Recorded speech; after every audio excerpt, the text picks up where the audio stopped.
அனைவருக்கும் வணக்கம். Sky smart learning ஊடாக நேற்றைய தினம் ஜனாதிபதி பற்றிய தகவல்களை பார்த்தோம். அந்த வகையிலே இன்றைய தினமும் அவருடைய தகவல் தொடர்பாக அறிந்து கொள்ளலாம். திசாநாயக்கா தனது பள்ளி பருவத்திலே மக்கள் விடுதலை முன்னுடன் தொடர்புடையவராக இருந்தார். 1995 ஏவிபி அரசியல் தலைமையத்தில் இணைவதற்கு முன்னர் பல்கலைக்கழகத்தில் மாணவர் அரசியல் முனைப்புடன் ஈடுபட்டிருந்தார்.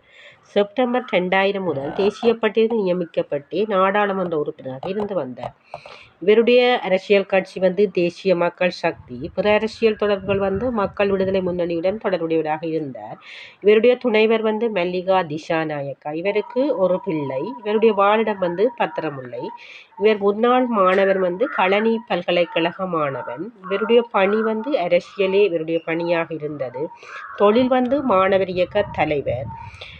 இவர் தொடர்பான தகவல்களை பெற்றுக்கொள்வதற்கான இணையதளம் www.akd.lk. தொடர்ந்து இணைந்திருங்கள் ஸ்கை ஸ்மார்ட் லேர்னிங்குடன் ஜனாதிபதி பற்றிய தகவல்களுடன்.